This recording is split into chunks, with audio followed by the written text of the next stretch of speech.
Alrighty, welcome everyone. The grass is growing outside, the sky is blue, and well, here we are making a podcast. Hi, my name is Forebears, and once again, you've seen a lot of my face. You might not see the face next to me. I'm joined here by Wonder Sauce. Wonder Sauce, I know you as a caster, but for those who don't know you, introduce yourself. Holy shit, I'm muted. I just realized I'm muted. Well, no going back from it now. I was about to say that, hey, I'm joined here by Wonder Sauce. I'm Forebears, everyone knows me. But I'm joined here by Wonder Sauce. I know him as a caster, but for those of you who don't know who you are, go ahead and introduce yourself. Well, hi there. I'm Wonder Sauce. I didn't hear most of what you were saying, but I do have the stream running up in the background, so I sort of heard it on a bit of a delay, and I was like, okay.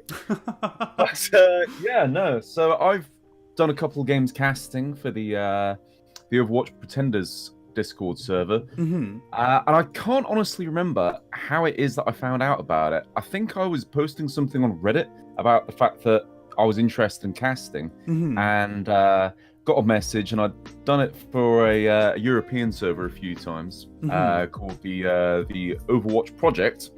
Right. Because everyone got to get a P in there somehow, apparently. Somehow, yeah. And so I'd hooked up with Threepwood and done a couple casts with him, and nicked him across to our server. And then the opportunity came up last week to do a Nova versus Seven Sins. Right, I did see that they took them to a map 5. Yeah, and how was that experience? Other than this, it being incredibly scuffed, because I've just recently got a new headset in the Black Friday sales, and it completely messed with all my Twitch settings. So you couldn't hear the game audio to start off with. No, you couldn't hear 3 to start off with. Right. Then you couldn't hear the game audio. And I was just trying to muddle through it all. I think it was 1 a.m. when I was actually having to cast for you guys. And I was a few into a bottle of rum, so I was struggling a fair amount. But we managed to muddle through it and got there. Good. I'm glad. It was a really good game as well. It was interesting to see what you guys have on offer over on the Amateur Watch project. So, I have to ask here in Overwatch Pretenders, are you impressed? Are you not impressed with what you've seen? Like, do tell. Yeah, no, it's been some really good gameplay so far from everything that I've seen, because since being invited on to this podcast, I have been furiously scrubbing up to try and get some knowledge, because there are going to be massive gaps in my knowledge, because I've only been a part of this thing for a month or so and not really followed the scene much, because I haven't been able to cast, because most of the games are later at night for me. Right. Because in case anyone is wondering, yes, this is a British accent, and I am in the UK, so I can't really cast that often. You know, actually, one of our very first hosts and also founder of the Pretenders Pod, his name's Puppy. But he's also from the UK, and he also very much has that London accent. So you're filling a hole in our hearts. Don't worry. Like, it's a UK shaped hole right there, and we're glad you're here nonetheless. So thank you so much for being here. Not a problem at all. It's been a pleasure. So let's get into it. It's playoff season. It's finally playoff season after 5 grueling weeks. People, teams, we've come to this head, and it ends up being Nova versus Alpine Wolves tonight at 8 p.m. EST, 5 p.m. PST, or I think that's going to be 4 a.m. London time, and then we also have Single Woman Area versus Lightbringers over on Wednesday at the same time. Now, I definitely have a lot of impressions going into this podcast and into playoff season. What are your first impressions of these matchups as someone who might be a little more up to date with just the stuff you've seen so far? Well, just stuff that I've seen so far, and it has been games from, I think, the previous 2 weeks. There's been some strong showings come out from Nova. I've heard it said that they're a bit of a dark horse, because they've been quite secretive with how they've been preparing and how they've been getting ready. But they put on a really strong showing against Seven Sins. They didn't quite get over at the end of the match. But if you can stand how scuffed the stream was, their game against Rialto was fantastic. I mean, they pushed from just before the first point going into overtime all the way to the end. And that sort of thing doesn't happen by accident. It's not a fluke, and it's not easy. No. That is a lot of coordination going in and a lot of communication that's being clean and crisp. So I think even though they're going up against Alpine Wolves, who have been nigh unbeatable, and I say nigh, but they are unbeaten so far. Right, Alpine Wolves, yep. There is still some potential for an upset there because they've got a really strong tank line. Ronan, who I believe will be joining us a bit later, he's a really strong main tank. When he's on Reinhardt, he comes out swinging. Yeah. Oh, and definitely. I think this is really good tank play to be seen on every single one of these teams. Especially, there's a lot of good off-tank play as well on the side of Lightbringers, on the side of single woman in your area as well. I feel like a lot of people, like they really can't say one of the names of the single woman in your area tanks without saying the other, right? It's always Pig Dog and Jaharo, or Jaharo and Pig Dog. And honestly, if that's not a testament to the amount of team synergy that they have, I feel we are going to be seeing a lot of Rein Zarya from them. We're going to be seeing, of course, I think people are still sort of working out the patches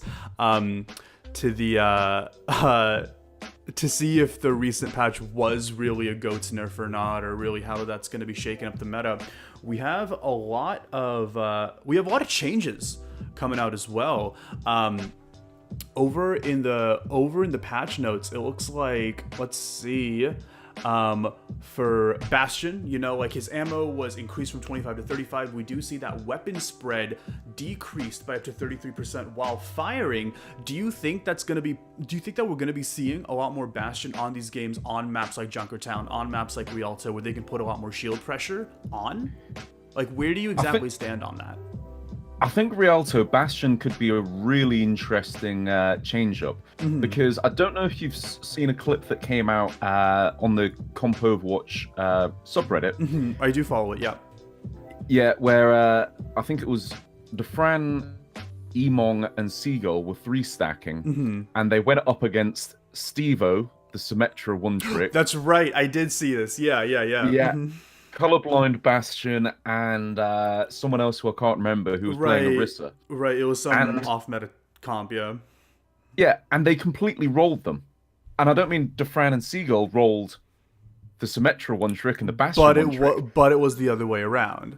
Yeah, and it wasn't even close on the game on Oasis. So they absolutely demolished them. Colorblind is a very good Bastion, but still, players of the skill of Defran and Seagull should not have been getting taken down by a pair of one-tricks like that. And they really were. Yeah, you're right. And we saw a lot of stuff done by sort of, Defran, Emong, to see if they could counter. Like, they tried dive, they tried goats, they tried double sniper. We saw every single comp under the sun, but they still weren't able to, really break that. And if that's not a testament to really maybe some unseen comps, maybe some strats out there that people haven't discovered yet that are just ripe for the picking, I don't know what is. And the other interesting patch note that's come out is the changes to McCree. Yes. Oh man, that was the other really, really big one. But why don't you read it? Go ahead. So the main thing that's been changed about him is that the damage for Fan the Hammer has been increased from 45 damage per shot to 55, which sounds pretty negligible, but that outright guarantees a Fan the Hammer kill on a squishy, because some of them, like the 250 health, like Reaper, I think Brigitte is in that classification, right? That wouldn't outright kill them. You'd have to do a little bit more damage, or they'd have to have a little something else. Or you have to take a body shot off first, and then stun, fan the hammer, that sort of thing. Yeah, but now that's a guaranteed kill. Right. And someone had previously made like a calculator for how the damage can be scaled. I did see that, yeah. Various damage. So I went into that and I put the new damage numbers for McCree in. And yes, at 55 damage per shot, a full Fan the Hammer will do 330 damage to someone. And that's going to be even more pronounced if they have something like a Mercy Pocket or a Discord Orb on them, or even, just like a sliver of health just remaining, or if they're like on fire from the Ash, that's just anything like that. I think it's really increased also the viability of McCree against a lot of these shield heavy comps, because Fan the Hammer, Roll Fan the Hammer now does 660 damage, which is incredibly powerful just to pump out that amount of damage in less than 2 seconds. And that's going to be really crucial in breaking those goats comp, and I think bringing him back with his stun to see if you can stun over the Orisa shield or stun over that Rhine shield. That's also going to make him a pretty integral player in breaking apart those comps. I'd go so far as to say that he's better than Ashe right now in breaking apart those sort of really health heavy comps. But where do you stand on that? Yeah, I 100% agree, because if you just chuck in a Mercy damage boosting him and pocketing him, that's 429 damage for a Fan the Hammer. Right.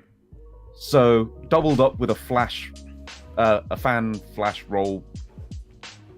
I've said it the wrong way around, but you know what I mean. Right. With a roll in there and an instant another Fan the Hammer. That's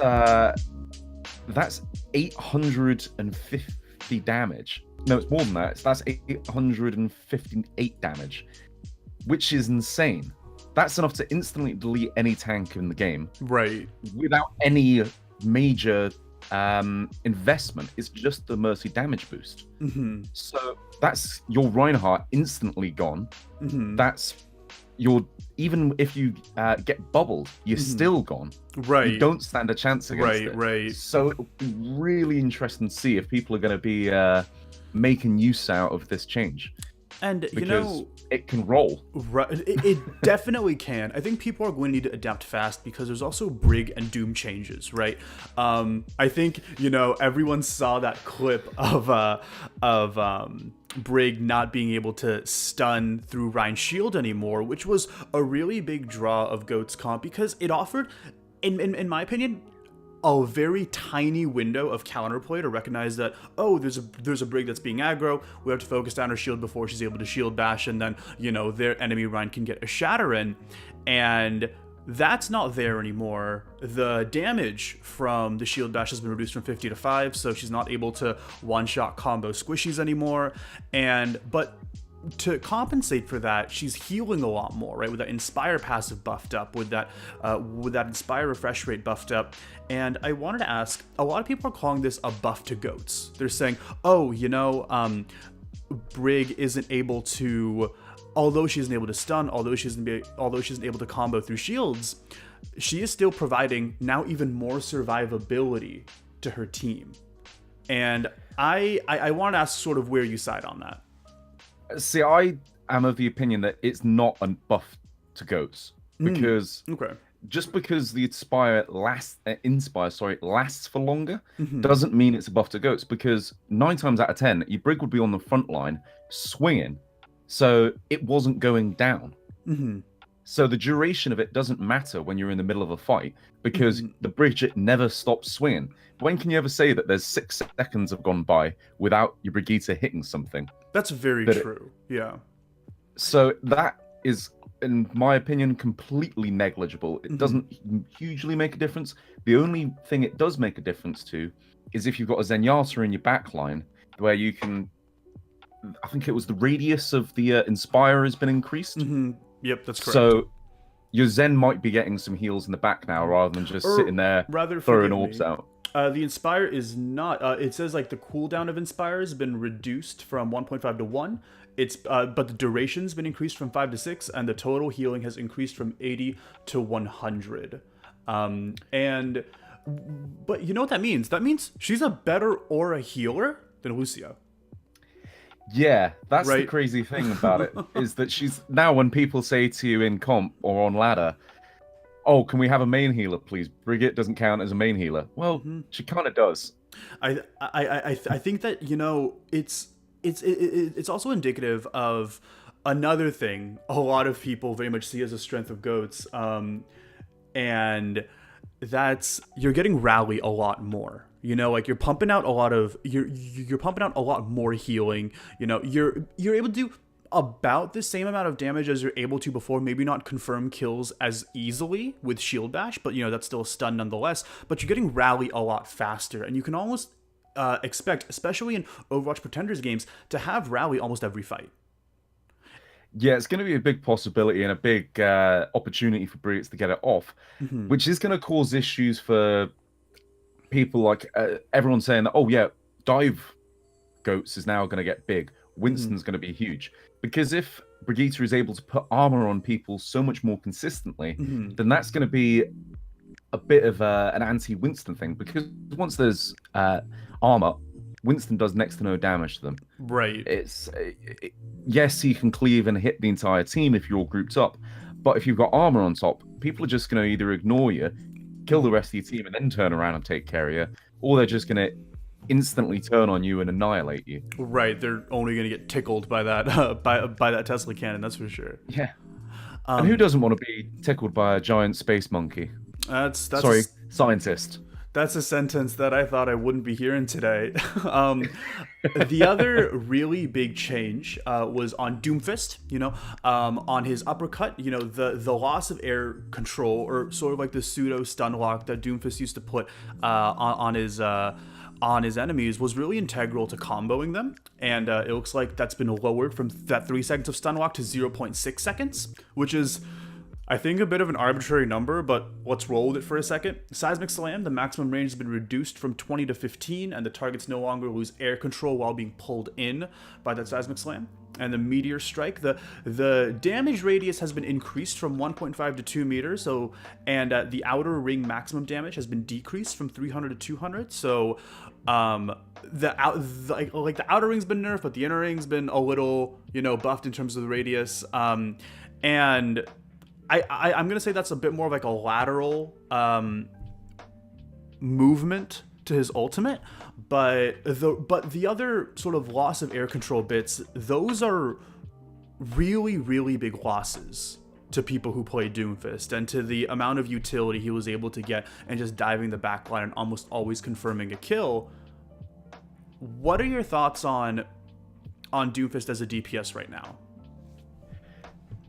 Doomfist's main strength is in disruption, whether or not it's actually confirming the kills or just not allowing a team to do what they want to do and be where they want to be. Right. Like a lot of people have seen the old Calvin clip where he's just getting knocked about all over the place and just saying, I hate this, I don't want to play main tank. Right. And that's how main tanks feel a lot of the time, because we just get shoved all over the map. And that's what Doomfist is bringing to this sort of composition, and that sort of anti-goats isn't so much about him insta-giving supports. It's about moving the main tank out of the way or moving the off tank out of the way so that they can't support their team like they're planning on. Right. And so, yes, the loss of air control duration is going to be a little bit of an issue, in that you can then kind of defend yourself against the Doomfist that's just punched you into the air. But I think it's going to be more to do with when you're getting knocked towards the edge of a map and you're going to go off, but you can now get a bit of forward movement and maybe catch on the ledge, which is, I think, definitely a good thing. Seismic Slam is going to be a bit of an issue for people that are used to being able to zip around the map, and you're going to see a lot of those rollouts aren't possible anymore. Yeah. And a lot of those. So if you're relying on being able to go and check out a video to go, yeah, okay, so I'll just punch off that, leap into the air, then slam across. You might not be able to do that now, and you might find a few people that rely on that, which I don't know if many people do. I know that on Alpine Wolves, Lodian does like to pull out a Doomfist, and is it? It's Costanza. Yep, Costanza from Single in the area. He claims he's not a Doomfist one trick. He's really a Pharaoh one trick. I see you. No, I'm just kidding. So yeah, it might take a bit of an adjustment. I don't know if they're furiously smashing in some comp games to try and get as much, sort of practicing on the new, yeah, some adjustment time into it. So that's going to be interesting to see how they deal with them. And if you see that anyone making any little blunders where they're like, okay, I'll just drop off the edge of the map here, jump up, and that'll be able to leap across. Oh no, I can't. Oh help. Yeah. Oh. Now, Bollocks. for me, when I think of Doomfist now, I just think he is nerfed into the ground, and I think that any DPS with a self-respecting mobility ability is able to isn't able to be comboed at all anymore. And I think that, for Doomfist to put a lot of that time and resource into sort of going into the enemy backline, trying to get these really big picks off, and him not being able to do that, I think that it's a big nerf to sort of the core gameplay loop of Doomfist, and I think he's in a bit of a weird spot right now, because he's supposed to be this really up-in-your-face, brawly burst DPS, and he isn't able to exactly do his job anymore. I mean, I think he's still able to sort of harass the backline, sure, but I think a lot of people before, when they would see a Doomfist in their backline and they would all sort of peel for their healers, they're still doing that, but maybe not with, as much respect as Doomfist once had. I think that's going to be a bit of a mistake if people do try and do that, because Doomfist mains have just got to face the reality that they can't just insta-give people and just... without much of an issue. No, but McCree mains can now, so congratulations. Yeah, McCree mains can now.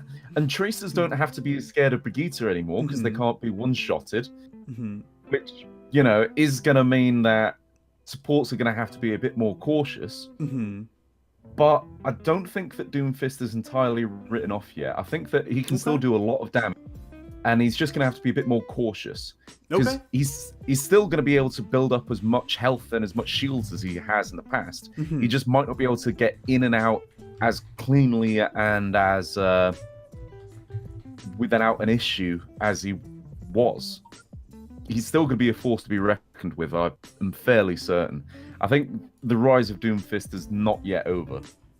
Or the reign of Doomfist, sorry.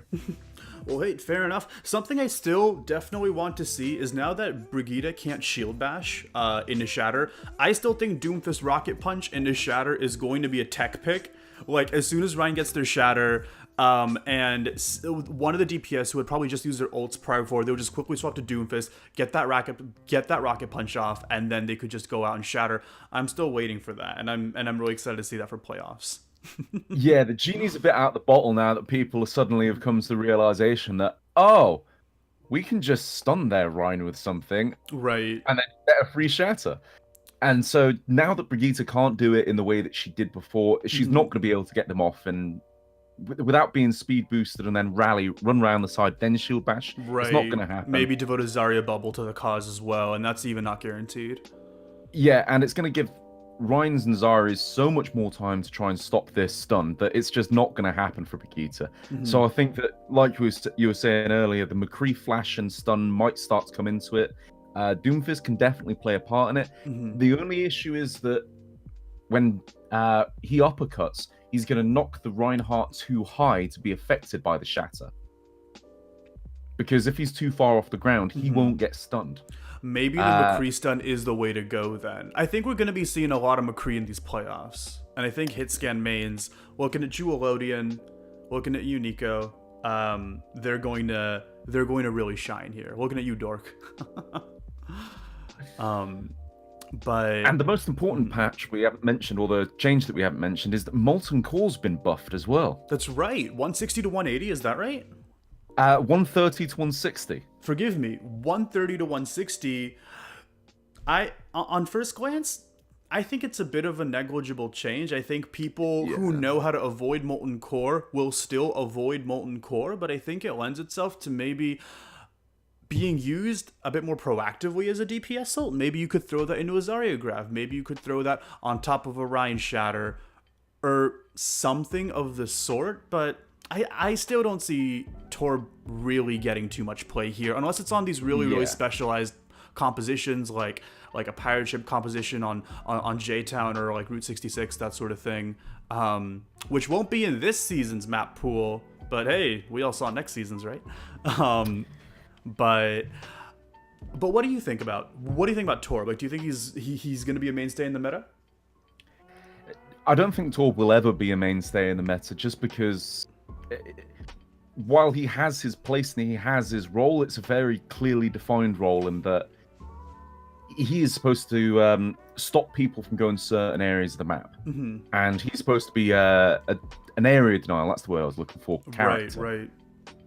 And he's just not that effective at it, and it would be hard to make him effective at it without making him ridiculously overpowered, because he can't spam like Junkrat does.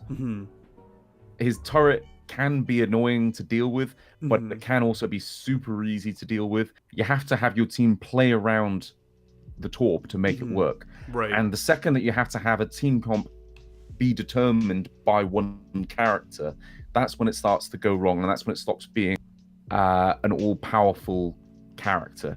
Because, you know, you don't have to... You can chuck a Tracer or Brigitte into any comp and suddenly going to be fine, then they're going to do well.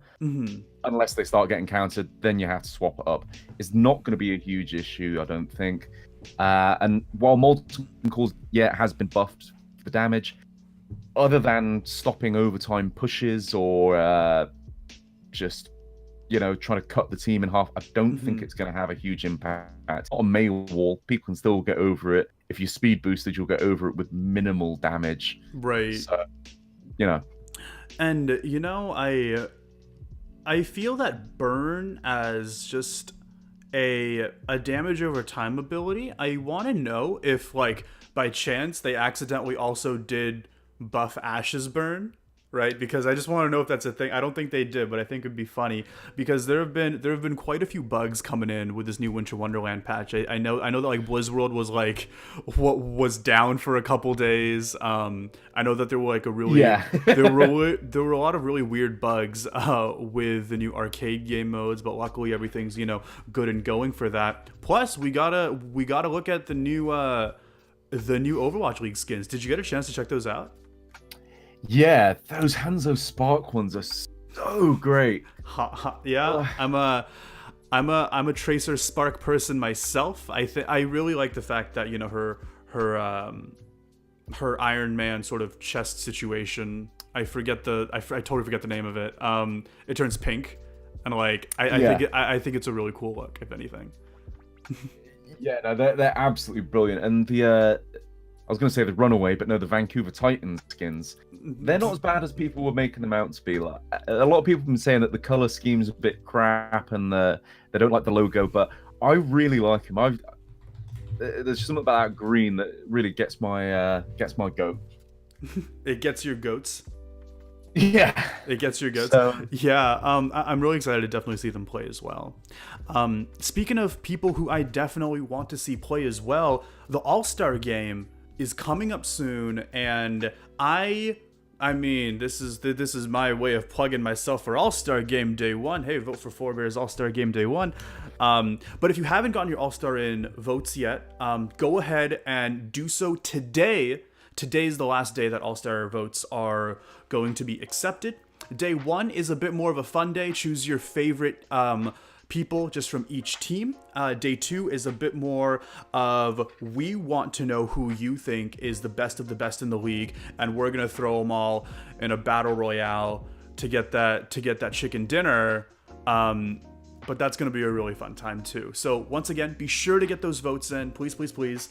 And hey, let's make it happen. I see there are some people in Twitch that are saying vote for Olodian for Group 1. Olodian, you're great, don't get me wrong. But I'm actually going to defer this over to Wonder. Wonder, who's on your All-Star list roster? I'll be completely honest, this is the first time I've heard of it. Okay, fair enough. Fair enough.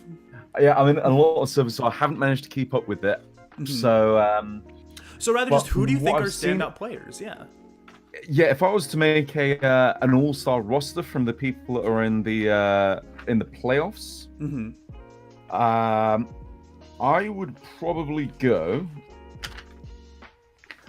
I would have to go Melody Viva Nova on one of the DPS slots, and Wimbo Wombo, who comes out with a huge Ana. I'd love to see Pig Dog, and it's not nepotism because I actually do know him. Do you now? Okay. Yeah, by strange coincidence, it turns out that I've actually casted with him. Have you now? Yeah, because the other server that I'm a part of, the AWP, they did an All-Stars game between their NA side and their EU side. Oh, And so we okay. got one of the people that had casted NA and joined me as an EU caster to do it. I actually And it was didn't Pig know Dog. Pig Dog casted. Pig Dog, what the hell, dude? I had you on the podcast last week. If you're listening, let's cast together. And also, what is it up with bearded men and casting? I Well, mean, it must be something, right? Moshi, something I'm I've looking at discovered. you. Go grow a beard. Something I've discovered is that most casters are tank mains. Because there's me, there's Pig Dog, there's some of the people that I've casted in EU. Now I know you're a Lucio player, aren't you? So Or a support player, like Lucio specialist. I like the word specialist. If anything, yeah, I play off support for MC. I play a good amount of Lucio, a good amount of Brig. When my team manager lets me flex on to Zen and Ana, then yeah, I can play those too. But yeah, I'm having a lot of fun with them for sure. So you've got a bit of support mixed into the mix as well, and it's all these big brain roles. I've never seen a DPS do casting, and I don't want to disparage our teammates. You know, they carry us, but you know, they're just point and clicks. They can't do anything else. They don't think. Okay, yeah, all right. Shout out to all the DPS players playing tonight. No, dude. Why? They don't even get to play, right? Because we're just gonna see a lot of goats, isn't that right? Yeah. They're so unimportant that they've just been trying to nick off tank spots and Brigitte spots. So you know. No, fair enough. How important are they in the game? You know, something I've seen is is in a lot of contenders games, in a lot of sort of these high ranked games that I've seen on streams, we've seen a lot of Orisa Diva as sort of a main tank, or as sort of like a tank duo now. And for me personally, I'm still, you know, trying to wrap my head around it, but for some reason it works in a lot of ways. Do you have any insights to give on that? Well, a lot of it's going to be doing with Orisa's shield uptime. Because she can drop a 900 health shield every 4 seconds. She can drop down a new shield. And we're now starting to get people in the chat getting to the bit where we said about the DPS and they're not happy. Yeah. But, you know, whatever. Shout out to my boy Chesh. Yeah, and Elodian's in the chat and he's having fun in Brig Jail.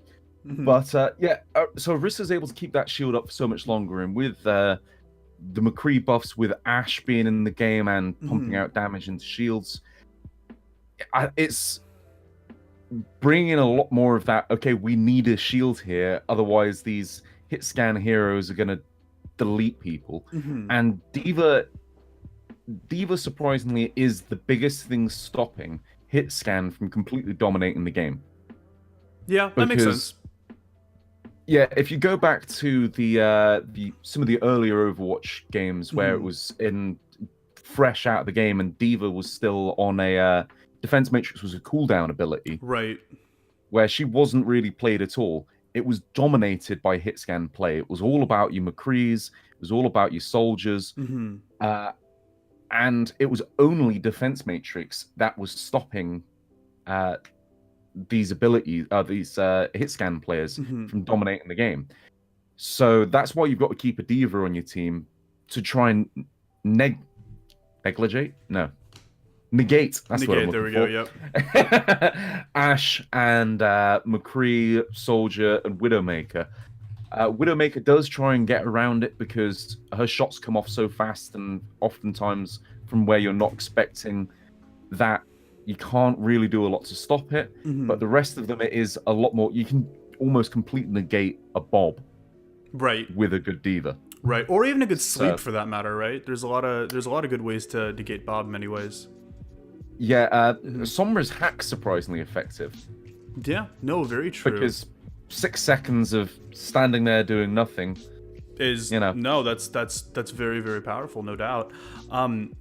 And lastly, sort of the last question before we go into our interviews, you know, and the first one's coming up. It's gonna be both Mystic and David from Alpine Wolves, talking about their game today. But my last question to you is, give me the the 3 winners and the 3 losers of this latest patch in terms of heroes? Like, what do you think we're going to see a resurgence of? I think we're definitely going to see a resurgence of McCree as Of course, yep. That was on my list too. Yeah. Brigitte is a massive loser in this. And with that, I'm hoping Goats is as well, as I think most people are. So that's not necessarily a character, but it is might as well be. It's a mindset with how much people have been playing it, right? It's now ingrained into their psyche. Yeah, it's a many tentacled monster that everyone wants to die. And Bastion is definitely, I think, going to see a bit more of a resurgence, especially on ladder, where things are a bit less coordinated. Right. He's going to be a menace now that, his spread has been retracted so much, and he's got that extra ammo. He's basically a more ammo soldier when he's not in turret form. Right. And he's an incredible tank buster when he's not. So, maybe we'll see some more pairings of Bastions and Symmetras going about the place, causing maybe everyone headaches. For me personally, I think one of the biggest losers this patch is going to be Reinhardt. I think tank mains are in for a very, very cold winter, as now McCree spam is added into the mix of CCs and into the mix of a lot of things they have to keep in mind. And I think we're going to see a resurgence of Tracer play, a resurgence of Sombra play, and a resurgence of Hanzo, because it's now hard to contest them without a lot of those Doomfist abilities that allowed them to really be one shot. And we're going to see, I feel, a lot more snipers. I mean, not to say that snipers were never out of meta, but I think we're going to be seeing sort of a bit more sniper meta coming in possibly into the playoffs and possibly into the finals. So in any case, on that note, we're actually going to be talking to 2 of the players of Alpine Wolves, and let's get them in here. Uno momento. Please don't dox me.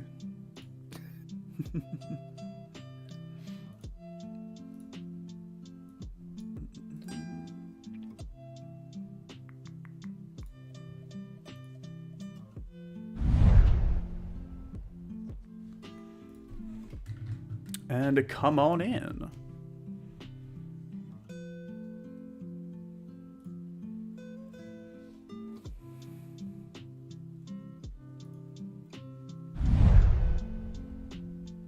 Alrighty, hey, can you 2 hear me? Yes. Hey, what's up? Hey, how's it going, guys? Thanks so much for making yourselves available. Now I both know you as David and Mystic respectively, but why don't both of you introduce yourself to the stream? David, you go first. Okay. Hi, I'm David. I'm the Flex DPS player for Alpine Wolves. Cool. Hello, everyone. It is I, Mystic, support player for Alpine Wolves. And you both have a game today. Are you guys pumped? Congratulations on making it to the playoffs. That's huge. Yeah. We're hyped. We're ready to go. Okay. I couldn't sleep last night because of it. I also, because both of you were going to be on the podcast, right? That's why you guys couldn't go to bed? Yeah. No, I Yeah, good. well, thank you so much for making yourselves available. We really, really appreciate it. Tell me a little bit about Alpine Wolves as a team. You go first, Mystic. Wait. Repeat the question. Tell me a little bit about Alpine Wolves. Alpine Wolves are just a group of young, nutty kids who are desperate to start playing the game competitively and win games. And you guys have definitely won games, coming up at a 5-0 during the regular season. How are you guys feeling? We're feeling pretty good. We're actually pissed that we lost a map. So yeah, and that was to Breakthrough, right, on Rialto? Yeah, we were mad about that, but I mean, hey, even the most perfect role models have flaws, I'll tell you that. I wanted to ask both of you, how did you both get involved in Overwatch Pretenders? And tell me about draft day and just how that process went for you. Okay, I actually have a funny story about this. Go ahead. So, I got involved from like a Reddit post, like most people. I think it was shares. And as soon as I joined, I like filled out the free agent form, Mhm. and I like started like DMing like team reps, like anyone like on the server, like begging for tryouts. Mhm. And I got 2 of them with Nova and Ant, and like I had people like turn me down and stuff, but Fair I had enough. 2 of them with Nova and Ant. And those actually both went really well, but Good. I don't think I don't think Nova could have it because of my SR. Mhm. And same thing with like Ant, or actually Ant was gonna pick me up, but the draft happened. So Right. I did the free agent scrims on Sunday, and I actually did like I was like a bot that day. Like I did horrible. Sure. And then Felicity had like a tryout slash like pickup game, Mhm. like, and I found out about it like 5 minutes before they started. And I Oh, like wow. immediately PM Felicity, and Felicity was like, "Yeah, you can join." And then I played like the first map. I think it was like Dorado, Mhm. and I like popped off, and I got like a 5K blade, and it was like actually like just went like a monster. Right. And then I didn't play for the rest of it, and and then I ended up getting drafted with Mystic in the first round by Felicity, Mhm. and I was actually so happy that I didn't play any of the other maps because like it just gave me more opportunity to like mess up. Yeah. But like the first map went super well, so I like popped off, so that's why I got drafted. Wow. That's that's definitely a straight Jonak story right there. You just got picked from ladder, just begged people to get in, and here you are. Here you are sitting at the top of your game right now. What about you, Mystic? How'd you get involved? I think I got it through OWPod Mm-hmm. or Honksy or whatever. Right. Because I was like trying to get into like any form of league so I can start like trying to make a scene for myself or like a name Sure, for yeah. myself. Mm-hmm. And I filled up the free agent form. I found out that weekend there was going to be free agent scrim, Mm-hmm. so I participated on Saturday and Sunday, Mm-hmm. and I heard that people really liked me, and yeah, and then draft day. So I'm being honest, I didn't think I was gonna get drafted on draft day. I'm sure you remember me saying that in the Yep. interview on draft day. Yep, I do. So when I saw that I was, I believe, this fourth pick Mm-hmm. in the whole draft, I was really You surprised. I were was like, third. yo, I was technically fourth, but oh like I yeah, think I was. Felicity had like back-to-back picks or something. So Oh no, yeah. I like to think we were both picked first round. Oh yeah. So yeah, I guess David and I were first round picks, and ever since I've been happy with the team. We've been working really hard. Yeah, and you know, it definitely shows. What differentiates your team? What differentiates Alpine Wolves from other teams in the league? I don't know. I like to define us not as a team, but as a family. You know, we're all brothers. And I feel like if you have a really good bond and like you guys just know each other in and out, Mm-hmm. then I feel like you play a lot better because you trust people. You know? Yeah, we Yeah. have like good synergy. Yeah. Yeah. Okay. I don't know if I answered the question or not. No. That's really, really sweet. That's really sweet. Y'all's in the chat. Yeah, just everyone, just Nyaz in the chat. I wanted to ask a little bit about sort of the coaching regimen that both of you as players as Alpine Wolves go through. What do you think differentiates your coaches from other coaches? Like, is there any particular sort of philosophies or like life lessons, just in terms of Overwatch or otherwise, that you've learned within your experience here in Pretenders? Yeah, Felicity was in like the military, so our comms are like super clean, and we like focused on our comms since day one. Mm-hmm. And then Day's like top 500 like god hit Mm-hmm. scam player. So Day has like a really good understanding of the game, and so does Felicity. And like they like come up with like everything that we do, and like they're really good at making sure that we are at the top of our game for everything. Right. Wow, that's really, really intense. If you haven't already, like putting Day as like a write-in for the All-Star game, I just want to watch like Day like destroy everyone. So if you could write him in, that'd be so funny. I'm excited to see that, if anything. I in fact, talking about the All-Star list, sort of, I'm gonna go Mystic first, and then David. Who is on your All-Star list roster? The Alpine Wolves. Okay, you know what? Fair enough. Fair enough. In that case, You had to see that coming. okay, fair. Who's on your day one All-Star game roster? So what I can do is I can list off a couple of teams, and both of you tell me who your who your MVP, or if you don't want to share it, just who your prediction for who's gonna Well, win I for wrote that four team bears is. in for all 6 slots, so Honestly, it's a problem. I think your vote probably is gonna get invalidated. Not gonna lie. but you know what? Let's talk about the other playoff teams. Who do you think is the biggest threat, and or your write-in for say Lightbringers? wait, who are the other teams? It was Lightbringers, Single Woman in Your Area, and Nova. I feel like Who? What? Lightbringers, Single Woman in Your Area, and Nova. Oh, okay. Yeah, okay. Hasn't Nova been like choking? Yeah, they're like 3-2 or something, right? I'm sorry, who? Nova? Nova is yes, correct. Okay. And then Sui is the one that's like sort of winning, but like Suya is number not one winning? in the group 2 seeds, yeah. So okay. who are your? Yeah, they're 4-1. They're 4-1. Thank you. So okay.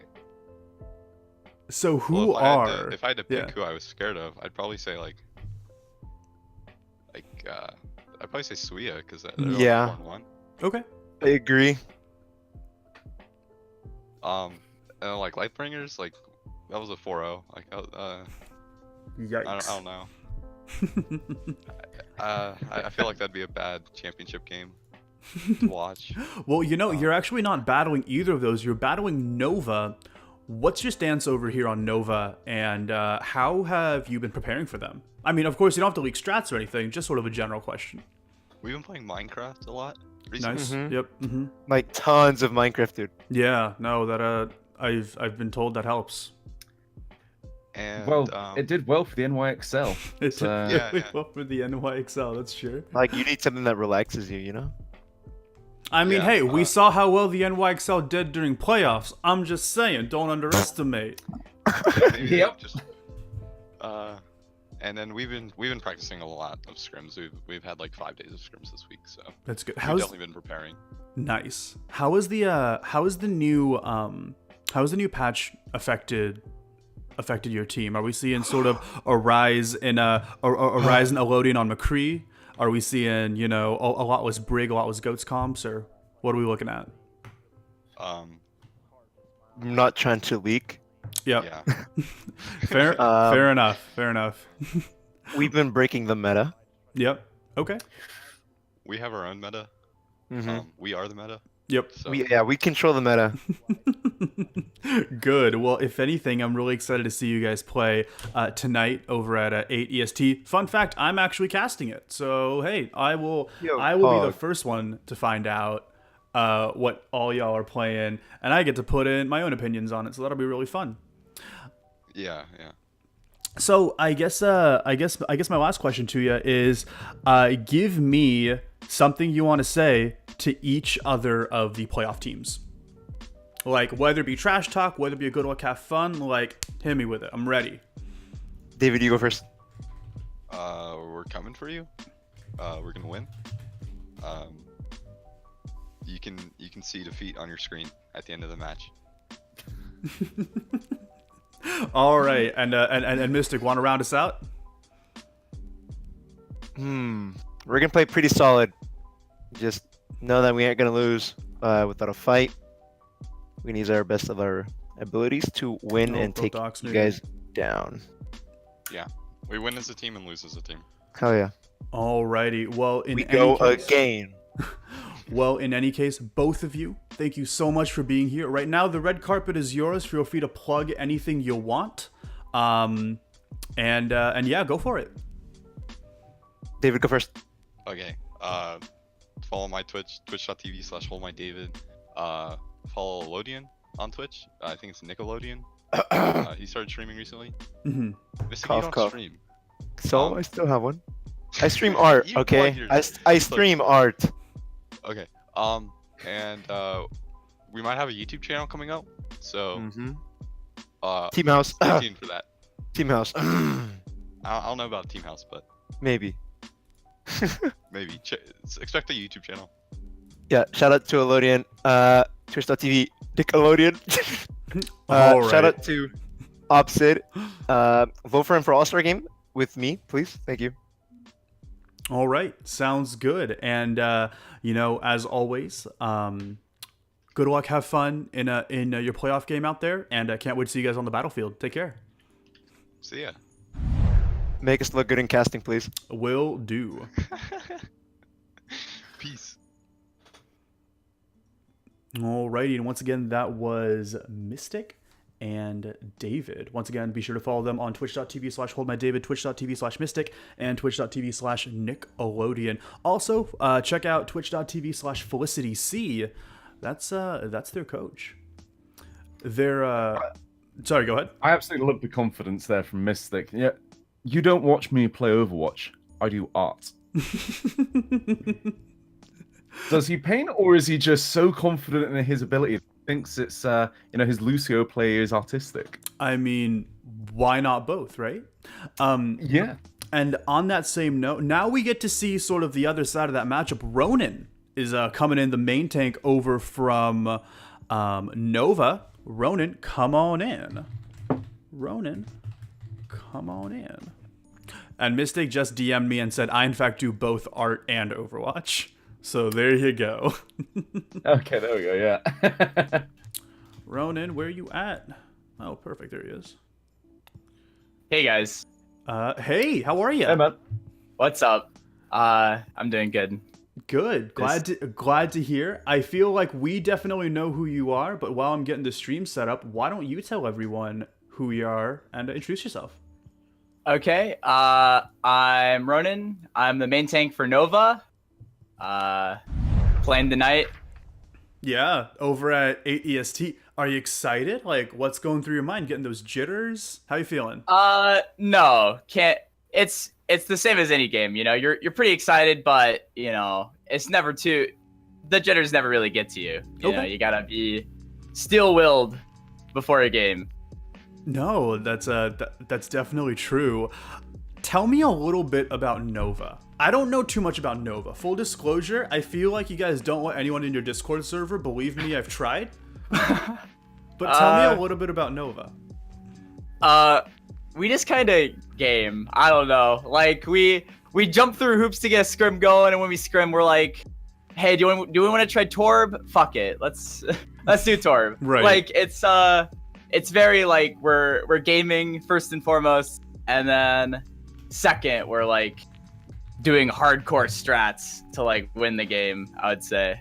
Yeah, and you guys have won quite a few games and really shown people who are boss, especially in Group 2, which a lot of people at the beginning of the season considered a little like Thunderdome-y compared to a pretty polarizing Group 1 with maybe like the quote-unquote better and the quote-unquote worst team sort of being a bit more separated in that respect. And looks like we found someone in a Dallas Fuel jersey coming in from Seoul. How you doing?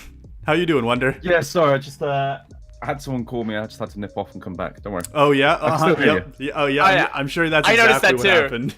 Don't worry, I also noticed that. I planned to try and do it sneakily, but then I didn't. Never mind. You do know you have a mirror behind you, right? Yeah, I spotted it in the last second. I was like, oh shit, yeah, that's not. I was that's about not to gonna say, work. if you showed a bit of skin, Overwatch Pretenders would get kicked off Twitch, and we couldn't have that. No, but I agree. Bears. Group 2 definitely was a bloodbath, I would say, in Group 2. And I honestly think that the season went on a little longer. Like Seven Sins was just getting better and better and better, and like none of the other teams were getting worse. I don't know. It was rough, and I'm glad that we made it in Yeah, time. Of course, definitely. Yeah, that was really close going as well in that last game. I do was. have to apologize to you for the scuffed stream because I was the one streaming and casting it. Yeah, I heard about that, and I tried to go back to see a VOD. It was like 10 minutes long in Oasis. I was like, okay. So I wanted to ask you, Ronan, how has your team improved over the season?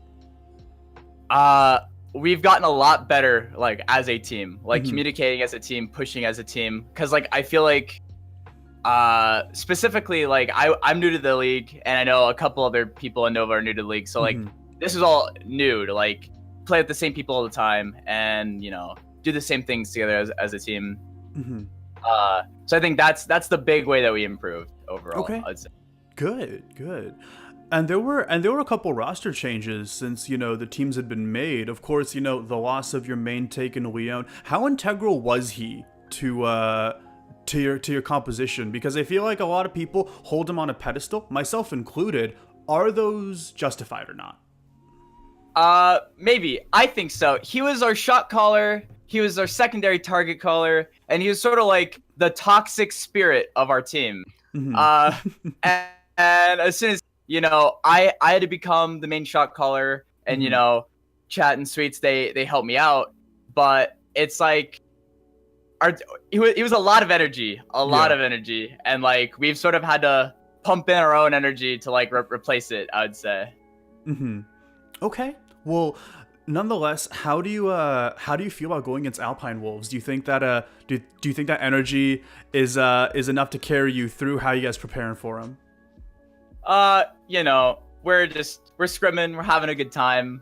A lot of people are like, Nova's really worried about Alpine Wolves, but honestly, we're like, it's easy peasy, I think. I'm not worried about it in any way. I'm getting a lot of DMs as soon as you said that. I'm like, oh man, they're saying get him off the air. How could he say such a thing? But I'm excited to see that level of confidence coming out from Nova. That's for sure. I wanted to ask, with you having said, sorry, just quickly. No, with you having go said ahead. That, your toxic spirit was missing. If you needed someone to replace it, we did just have Mystic and it was Nick, wasn't it? No, it wasn't Nick. David. It was David, yeah. David on, and they did say Nova. Aren't they the ones that choked the last couple games? Yeah. They're upset that they lost a map, but hopefully they're not too upset that they lose a game. I wouldn't. I hope not too heartbroken. No, fair enough. Personally, how did you get involved in Overwatch Pretenders? Like, tell me a little bit about your story with Overwatch Pretenders and with Nova.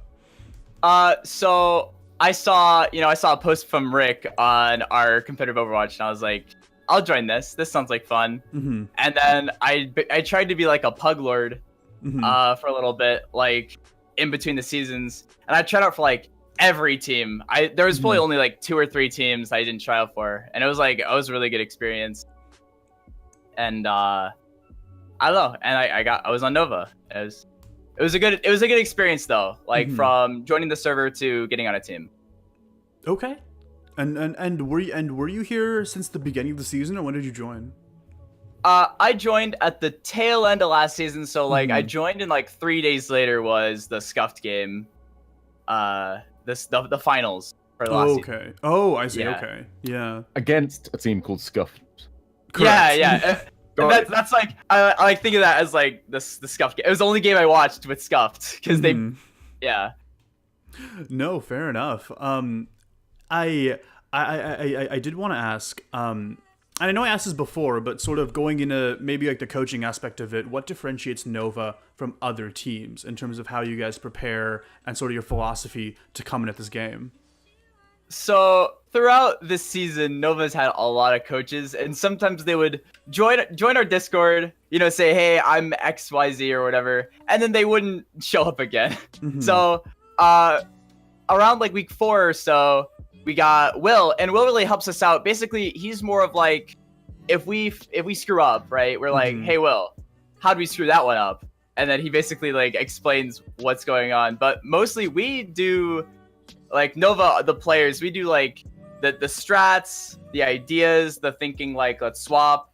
Like we basically have Will there to like say, okay, don't do that, but like that worked. We're very independent, I guess. Right. You're independent women who don't need no coach. We don't need no. Well, we'd like a coach, but we don't need no coach. I wanted to ask what you thought of the people on the other side of the playoff bracket. Speaking of, independent woman, what about single woman as well as Lightbringers. What do you think about that matchup, and how are you preparing for if you win against Alpine Wolves, the winner of that match? Gonna be honest, we think that the best team in the league right now is Suya. So at least I think so. Okay. So if we beat Alpine Wolves, our first thoughts would be like, okay, we're looking at Suya, I guess, because we think Suya's gonna take that. I think they're dangerous. So we'll be looking at running probably a lot of McCree for Costanza's Doom, almost certainly, or at least I'll suggest it. I don't know. We don't have the strat just yet. Right, but right. We'll work on them, and I know Pig Dog likes to charge in a lot, so I gotta counter charge for Pig Dog. Man's a charger, no doubt. I want to ask how the latest patch had been faring for Nova. You know, Nova of course has some really solid hit scan players. You think we're gonna see a lot more McCree and Ash, or are we sticking to what's tried and true, sticking to the Brig, sticking to the Reinhardt? I mean, Ryan's not going anywhere, but you know what I'm saying. Yeah. I get you, Four Bears. I think that Crow really likes Ash. Maybe we'll try to get Melody on McCree. Mick Melody right click. But we're not really that worried about McCree in the new patch as our de facto strategy. We're just gonna take it one scrim at a time, and I guess if that ends up being the strat, then that's the strat. Okay. We'll definitely try it though. Fair enough. I guess my last question, or rather the second last question is, well, speaking of the All-Star game, who's on your All-Star list roster? Besides Nova, no saying just your team. All of Nova, no. But rather the highlights of all the teams that you've played at this season. This is the last episode of season 1 of the podcast, so I think it's fitting that we kind of call back to every other team. Tell me a little bit about them and who your standout player was in each. I can only really speak for, I'd say, Group 2, because we haven't played everybody in Group 1, and I don't know everybody from Group 1. But in Group 2, I would say I have to have Melody as a DPS in my personal list. I would say Costanza really is even not on Doom, like on the other heroes. I think he's been really good. I would say Endo for the main tank, right? And Jaharo for off tank. And for supports, I would say Opsid. Opsid always is pretty clutch, and I can't think of another support. But I gave you 5. That's decent, honestly, right? that's more than the previous 2 guests combined. Let me tell you. I tried. I really went back into my noggin. No, that's fair. And my last question to you is, to all the other 3 teams in the playoffs, hit me with some trash talk. Anything you want to say to them, these last parting shots before you go into your game today? I don't want to trash talk Suya or Lightbringers. I think they're pretty cool guys, but it'd be pretty sweet to see Alpine Wolves lose. Not gonna lie, that'd be pretty A1 to end the day. Well, in any case, it'll be really A1 to definitely cast the game between yourself and Alpine Wolves. Thank you so much for being here. I guess now's the time for the red carpet. Go ahead and plug anything you want to plug. I don't think I have any plugs. I don't even think Nova has any plugs that I can plug for. We're just too scuffed as a team to have anything like that. Well, if anything, be sure to check out Alpine Wolves versus Nova tonight at 8 EST, casted by yours truly alongside Guffinator at twitch.tv/THEE_Guffinator. But in any case, Ronan, thank you so much for being here. Is there anything else you want to say before you head out here? I don't think so. Thanks for having me though. All right, sure. Of course. And thank you.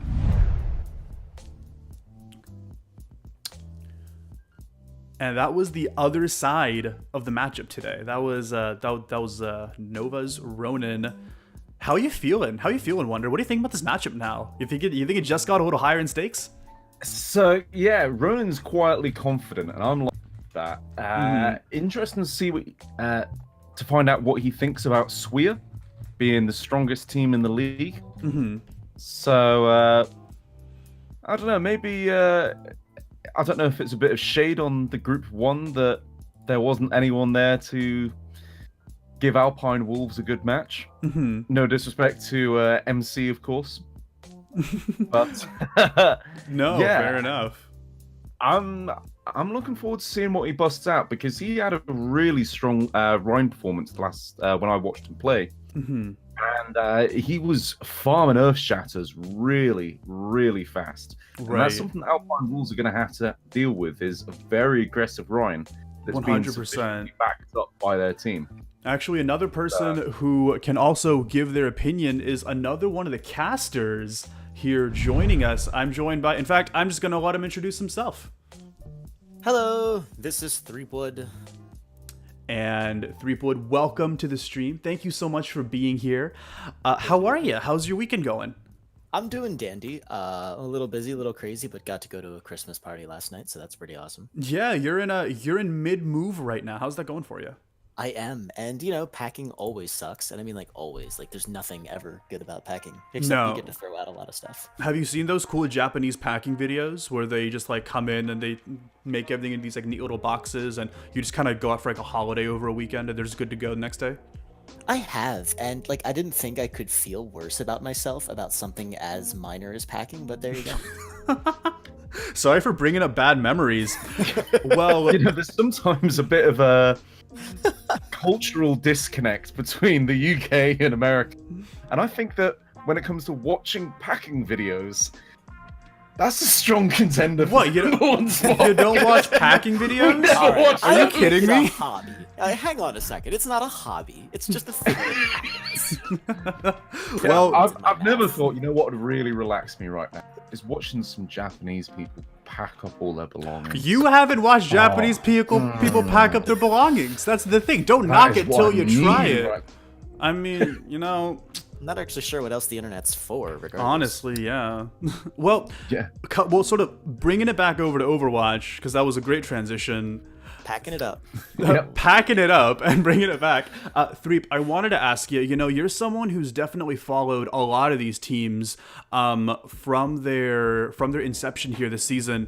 I wanted to ask, how do you feel, like, how has this season been for you personally as a caster? Were you surprised at the results? Like, what are your first impressions looking out at this playoff bracket?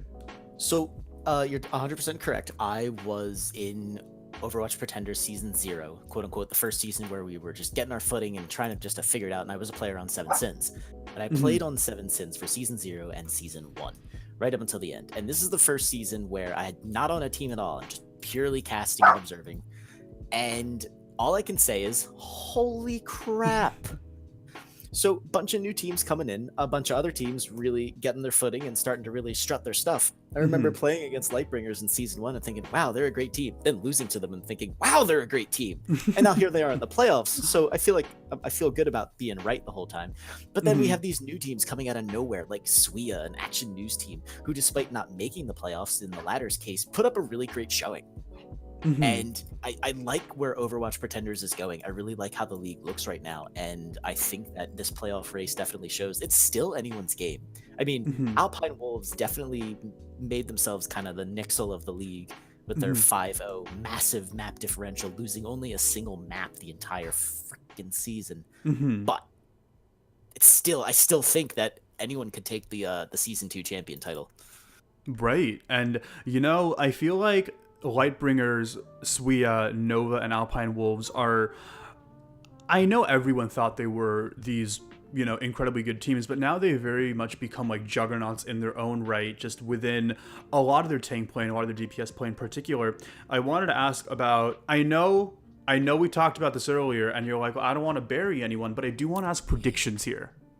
I do want to ask predictions between Alpine Wolves and Nova, and then Swea versus Lightbringers. Hit me with them.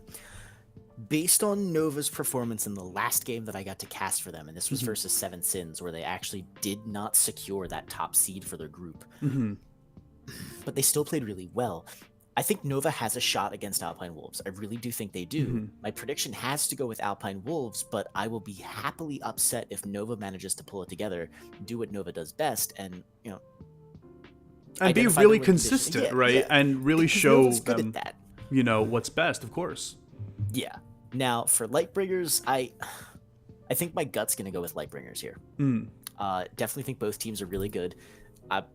Could either way, of course, go, but Lightbringers just has this tenacity to them when they take the field, and it's really impressive to see them play sometimes. Like, kind of like, I'm gonna jot that down, try that out in my next match, kind of thing.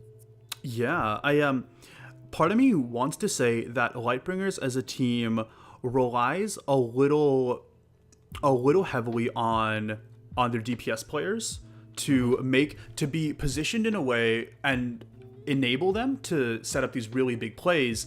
And that's, in many ways the win condition is really DPS oriented. How do you think they've been faring in a GOATS meta where it's a lot of tanks, lots of supports? I think the DPS's ability to flex onto those heroes that are very good at countering goats. Goats pretty much having the key idea of, okay, if you're going to run goats, we're going to run a Junkrat into your goats. And the sheer quantity of explosives is going to be a problem for you to deal with. Now, goats teams have been finding ways around that. But if anyone can counter a ghost, it's going to be Lightbringers DPS duos. Now, the one thing that'll be interesting to see is, will Lightbringers' opponents, going to be Suya coming out first, are they going to be able to identify, okay, normally Goats doesn't really do this, but focus down those DPS targets. If you can get them on the ground, and if they are going to have to be running Goats against that, and if they can take out Lightbringers as DPS, well, like you said, if the rest of Lightbringers can't bring it together, then that's going to be a really tough situation for them. Yeah, and they're going up against the best GOATS team, in my opinion, in the league. I think Suya is the best GOATS team in the league. I'm actually going to field this one over to Wonder. Wonder, when talking about the GOATS versus counter GOATS matchup, what are things that both teams are looking for? So, I think with any comp, regardless of if it's GOATS or not GOATS, it lives or dies by how well your main tank can adapt and play. It doesn't matter how good your DPS are. If your tanks aren't up to snuff, you're going to lose. Because you're just going to get bodied by something that's got a lot more health than you. And in an anti-GOATS meta, unless their tanks are able to stop your tank, unless the tanks from the anti-GOATS are able to stop the main tank on the GOATS squad from actually engaging with the DPS, then it's going to fall apart. And that's one of the problems, is because there's so much sustain on a GOATS comp, everything falls down to keep the Rhine alive. If you keep the Rhine alive for long enough, you'll win, because you'll get a shatter, you'll build up a grav, and you're going to win it. GOATS always falls apart when the Rhine goes down first. So it comes down to whether or not the DPS are going to be able to focus fire fast enough and do enough so that their tank or their diva that's dropping to the point, or their Winston that's trying to have a little harass before leaping back out of there, can distract the team for long enough without getting killed for the DPS to do work. And that brings me back to, with the predictions of Lightbringers beating out Suya, I think that Pig Dog, while he is a brilliant Rhine, he's also got that Winston in his back pocket that he hasn't been able to utilize a lot of in the current meta. And so I think that he might be able to bring that out if it does break down to non-GOATS comps, to really do one over on Lightbringers, which I think is going to be interesting because of that. And that's why I'm rating Alpine moves, because Ronin is a really strong main tank player, he's the main reason that I think that they might be able to put a stop to Alpine Wolves' reign of terror. Well, hey, fair enough. Threepack, I wanted to loop it back to you. You know, when talking about the Nova versus Alpine Wolves matchup, what do you think each team is thinking about the other? I think Wonder actually pretty much said it. Alpine Wolves has not had to deal with Nova consistently in their regular season. So when they're going to be coming up against them, they are absolutely going to be thinking, okay, we've got Ronin now to deal with. We've got a slew of other people that have done really consistent, solid play this entire season. Mhm. Nova, on the other hand, they've got a huge mental hurdle to overcome before the match even starts. They're going up against a functionally undefeated team. Right. Technically, yes, they lost one map during one match, but they are undefeated, Mhm. and their supports are just unbelievable. Again, Alpine Wolves is another really greatly consistent team, Mhm. but I think Nova's biggest enemy isn't going to be on the field. I think it's going to be that mental block going into the match of, do we even have a chance? And I think they're going to have a pretty easy time overcoming that, but that is going to be constantly in their minds.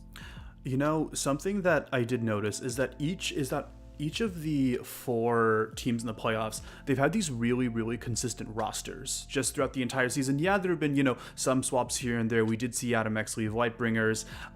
We did see, a lot of people sort of shift from maybe other teams onto the teams here for playoffs, but unfortunately they aren't able to play. Saskan coming to LB, Thessaker coming to Suya, as some of them. But what I'm trying to say is that team synergy is going to be absolutely huge. I know that's like a bit of a no-brainer, but I really think that this is going to be where that synergy is going to be tested and those communication skills are going to come in clutch. And it's kind of like Mystic and David said earlier in their interview that, hey, we've been focusing a lot on our communications, and frankly, the results speak for themselves.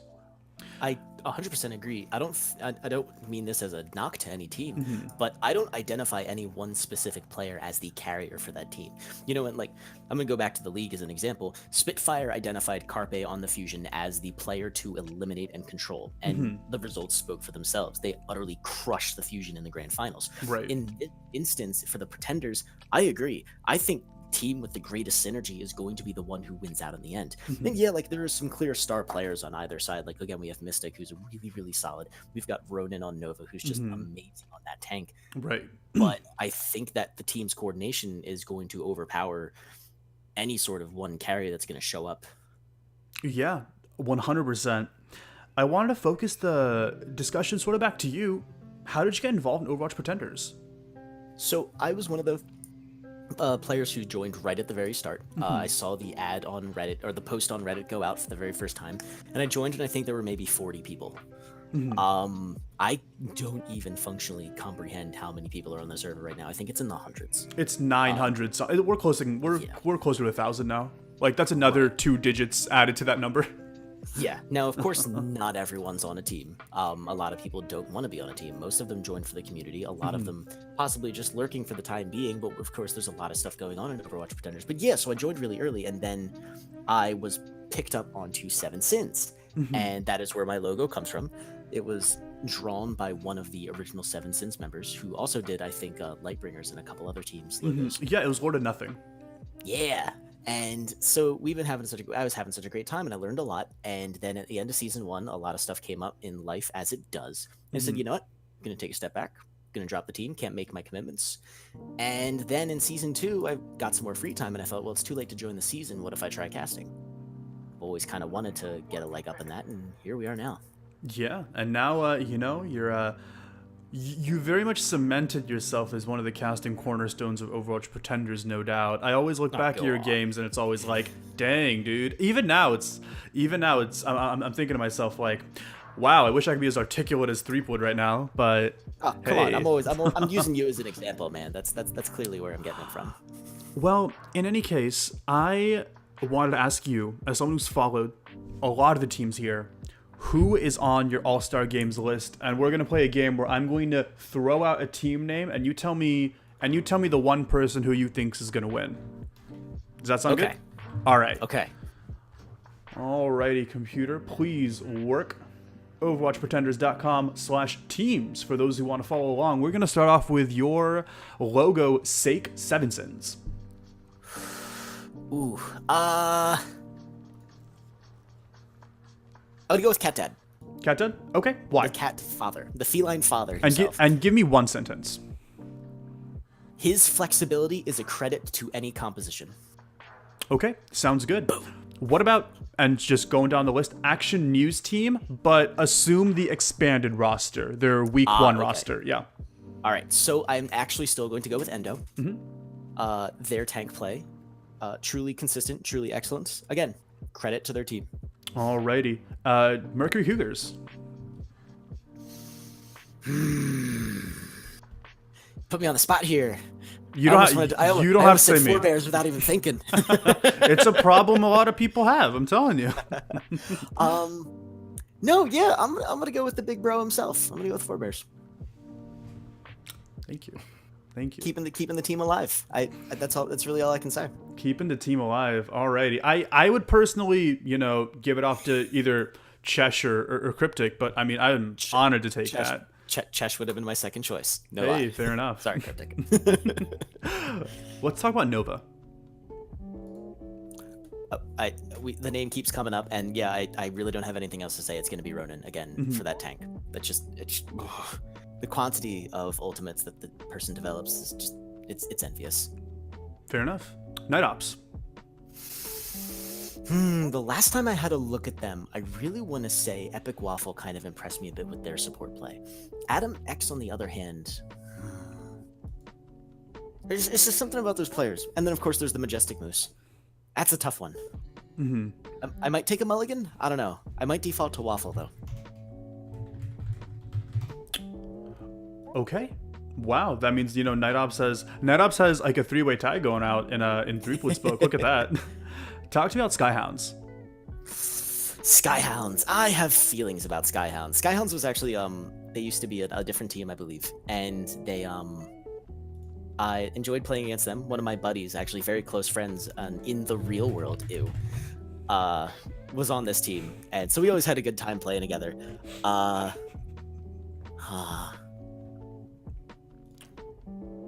Why do we come back to you? Why do we come back to Skyhounds? We can come back to Skyhounds, but I think I'm gonna go with David. David. Okay, fair enough. Definitely. What about Toxic Storm? Toxic Storm, another one. They used to be Toxic Shock, and then they rebranded, and they've been having a great time. Definitely gonna be Rice for this one. All right. Sorry, I'm reading Twitch chat, and I'm just getting absolutely roasted. Just don't pay attention to it. Just don't. Lightbringers. Let's bring it back to Lightbringers. Lightbringers. I really like Cypher's play. I really do. But Dork is also really solid. I'm gonna go with Dork. All right. Sounds good. Dork is excellent. Also, he's in my Ascenders team. We'll talk about that in a little bit. Alpine Wolves. Can't nominate the whole team. No, just kidding. But I actually am gonna go with King Rick on this one. And I'm gonna say that because I also have done Pugs with King Rick before. Pugs being the pickup games that we run in Overwatch Pretenders a lot, and it actually became so popular we had to create 2 separate Pugs lobbies because just so many people want to play. And King Rick has always just impressed me, just always, constantly. Always love having him on my team. Hate playing against him, kind of thing. So yeah, Alpine Wolves, it's gonna be King Rick. And he recently hit Diamond, so hey, Shuma, congratulations. Breakthrough. Breakthrough. I do not know a lot about this team, to be fair. However, I do recognize Hoot, and I'm gonna have to give it to them. All right. Again, just seen him on the server. Hey, fair enough. What about single win in your area? Pig Dog. Yep, gotta be Pig Dog. Just, again, tank play, out the wazoo. I feel like every single, playoff team, you're mentioning a lot of these tanks. And honestly, I can't disagree with you. I feel like that really does differentiate, a playoff team from a non-playoff team here. Given, again, the meta that we're in right now, and also as a main tank player, oftentimes off-tank player, it's probably something I notice the most more than anything else. I probably can't critically talk about someone's Tracer play as much as I could about their Rhine play. That's fair, right, because you're a tank main yourself. I see. And lastly, Mild Esports, with their new logo, by the way, overwatchpretenders.com/teams to check it out. It's something. Talk to me about Mild Esports. I super appreciated Mild Esports throughout the league as they started. I think casted their first game, and then they went on and they just had kind of a rough time of it. But I liken them to the Shanghai Dragons. They are the team to watch for sure. I am gonna go with Budget Jonak on support there. I think their moniker does them justice. They have been. I think throughout the season they showed a lot of improvement, and I'm really excited to see what they can do going forward. All right. And well, I guess that wraps up Threepwood's All-Star picks. I'm guessing those are who you voted for. You don't have to confirm or deny, but I'm just going to assume it is. Yeah. And well, I don't have any other questions for you besides what's it like being a caster? I mean, I already know we two already know the answer to this. I was gonna say. That's the thing, right? But Like, dog, you got it. So being a caster is super fun, if only just for the camaraderie that we all have. I kind of actually got my first casting gig thanks to Wonder Sauce, who said that, like, hey, I need a guy to do a thing with. And I was like, I mean, I can do it. I mean, yeah, it's an EU cast, but let's do this thing. And just from right there, it's been meeting awesome people one right after another. And I feel like we have a great time. We have a great time casting. We have a great time talking Overwatch. And it's such a good experience to get that bird's eye view of the game. It helps your own play, but it also gives you a chance to step back and realize this is your chance to let other players shine. That's a really good note to end on. In fact, really letting other players shine and really seeing, some of the best Overwatch we can, while also remaining an improvement-based league. OWPod, right now, the floor is yours. Feel free to plug anything you'd like. Woof. Guys, check out the Overwatch Pretenders semifinals and finals. It's going to be absolutely amazing. I also have a cast going up tonight. I don't know where the stream's actually going to be hanging, but stay tuned. I'll probably try to host it on my Twitch stream at OWPod007. And as always, keep an eye on Overwatch Pretenders. All right. Well, on that note, hey, be sure to check out the semifinals tonight, or one of the semifinals tonight. That's going to be Alpine Wolves versus Nova, 8 EST once again. OWPod, thank you so much for being here. Thanks for having me. Unbelievable. Yeah. Love it. And hey, you're casting the Lightbringers Suya match. It's true. We are. All right. So hey, I know I'm definitely going to watch that, and of course be cheering you and both teams on. So once again, thank you, and and good luck with the move. Thank you very much. All right. Take care now.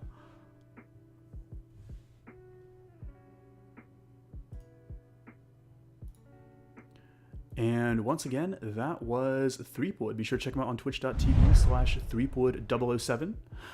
And we are coming up just sort of on our ending here. That does wrap it up for the podcast today. Before everyone leaves, I do just want to remind everyone to go vote in the All-Star game. It is the last day. Deadline is over at midnight EST, as well as start out making those Ascenders teams, because Ascenders is going to, be upon us very, very soon, and we want to see more than the, what was it, I think 12 teams that signed up last year, or last season, not last year, forgive me. And well, we want to make that bigger, we want to make that better, and we want to always keep delivering, some really, really solid content. As always, if you liked what you heard, hey, let us know. If you didn't like what you heard, hey, let us know too. That sort of feedback helps a lot. We're always looking for permanent hosts. Of course, Wonder, that offer does extend to you as well. If you'd ever like to come back, or if you want to be a rotating co-host, anyone who's listening, feel free to DM me. And if you ever want to help out in any other way, hey, help out just by DMing me, lending us your support, shooting us those clips, and we will make that happen. In any case, Wonder, got anything to plug just before we sign off right here? Yeah, the only thing that I really have to plug is my own personal Twitch, which will mostly be me casting games for other people in the other league that I previously mentioned, which has got more EU-focused games. It does have a lot of NA games as well. But I would love for you guys to start getting the EU scene, because then it would allow me to cast for you guys more often. But yeah, if you want to, come check me out at twitch.tv/wonder_source, because someone else had taken Wonder Source. But yeah, no, it's been a pleasure being on here and chatting away to everyone. And good luck to everyone in the playoffs, because I think everyone's got the chance to really make it to the end. There are no weak teams in this playoffs. No, there aren't. This is going to be close. This is going to be tight. And hey, we're ready to see some damn good Overwatch. All right, this is Forebears and Wonder signing off, and we're looking forward to seeing all y'all in the chat for Alpine Wolves and Nova tonight.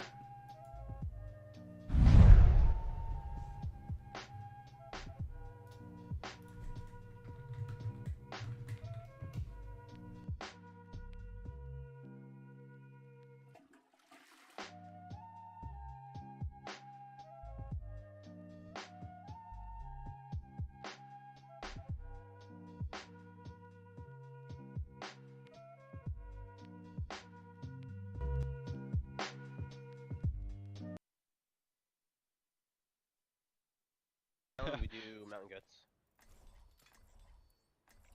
Mountain Mello, do you wanna play goats, Zarya? Mountain take me home. To To the the goat. With Winston. I belong. Okay. Go Yeah. Starling good. Oh, We, dude, I'm going back in the VOD personally, Rick, and finding that and just clipping it. It's gonna be on like the podcast. Yes, please.